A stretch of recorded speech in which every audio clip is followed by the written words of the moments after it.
उत्तर भारत के घने जंगलों के बीच बसा था एक छोटा सा गांव कालीसर। यह गांव अपनी हरियाली, मंदिरों और मिट्टी की खुशबू के लिए मशहूर था। लेकिन एक बात जो इस गांव को सबसे ज्यादा बदनाम करती थी, वो थी तामसी हवेली।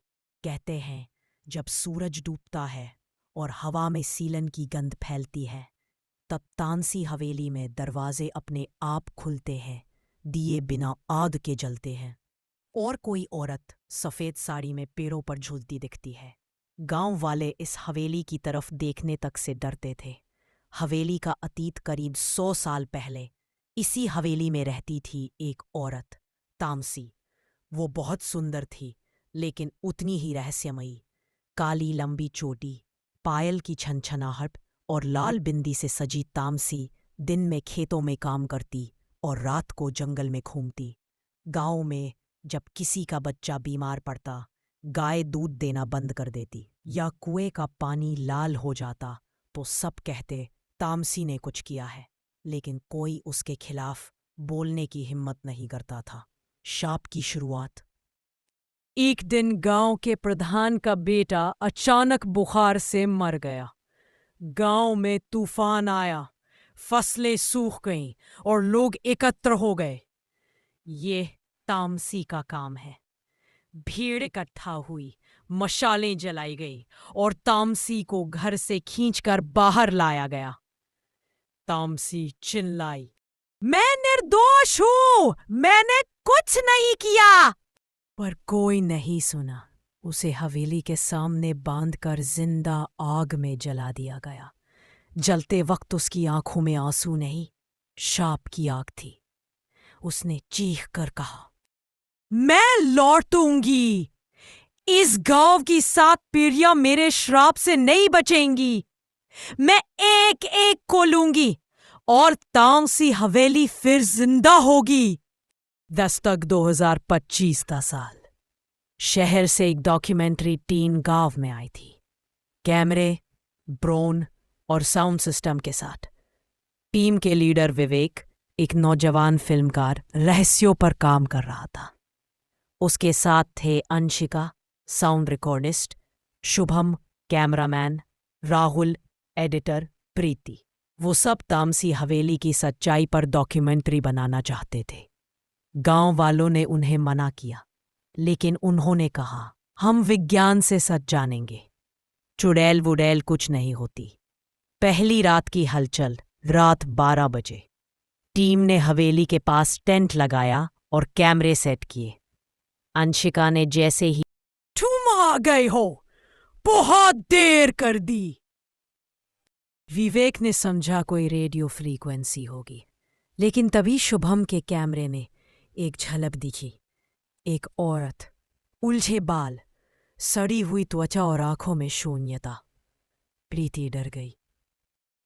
ये क्या था? विवेक बोला, शायद कोई गलती से इधर आ गया होगा। रात भर माइक में सरसराहट, फुसफुसाहट और कभी-कभी बच्चों के रोने की आवाजें आती रहीं। पहली मौत सुबह जब टीम जागी तो राहुल अपने टेंट में नहीं था। कैमरे में अंतिम वीडियो था। राहुल अकेले हवेली के अंदर जा रहा है। कोई महिला पीछे से आकर उसके कंधे पर हाथ रखती है। राहुल पीछे मुड़ता है, चिल्लाता है, तू कौन है? और कैमरा गिर जाता है। विवेक ने फैसला लिया, अब और नहीं, हमें ये बंद करना होगा। लेकिन बहुत देर हो चुकी थी। गांव का सबसे पुराना आदमी, टीम गांव के बुजुर्ग रामचरण बाबा के पास गई। बाबा कांपती आवाज में बोले, एगा, तामसी निर्दोष थी। उसका दोष ये था कि वो अलग थी, पढ़ी लिखी थी, औरत थी।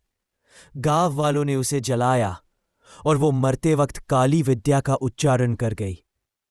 जब तक उसकी आत्मा को न्याय नहीं मिलेगा, वो चैन से नहीं रहेगी।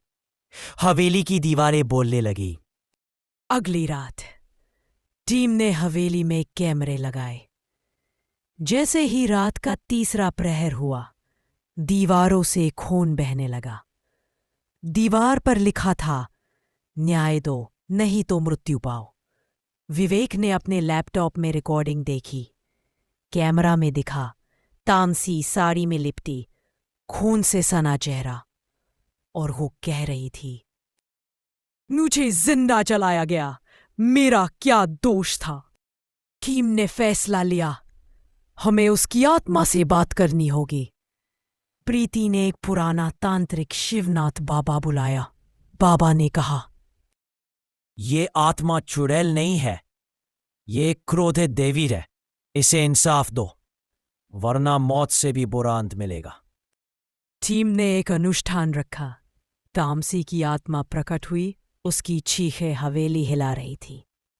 जिसने मुझे जलाया वो अब भी जन्म जन्म में जन्म ले रहे हैं। जब तक उन्हें सजा नहीं मिलेगी मैं नहीं जाऊंगी। विवेक और टीम ने गांव वालों को बुलाया। सबके सामने तामसी की सच्चाई बताई। बुजुर्गों ने हाथ जोड़कर माफी मांगी। प्रीति ने मंदिर में पूजा करवाई जहां तामसी को जलाया गया था। उसकी राख को गंगा में विसर्जित किया गया। जैसे ही अनुष्ठान समाप्त हुआ, हवेली की दीवारें दरारों से टूटने लगी और एक तेज रोशनी के साथ सब शांत हो गया। तामसी की आत्मा मुस्कुराई और कहा, अब मैं जा रही हूं, लेकिन याद रखना, कभी किसी औरत को उसकी सच्चाई से मत जलाना, नहीं तो मैं फिर लौटूंगी। अंत, शांति या चेतावनी। टीम वापस शहर लौट गई।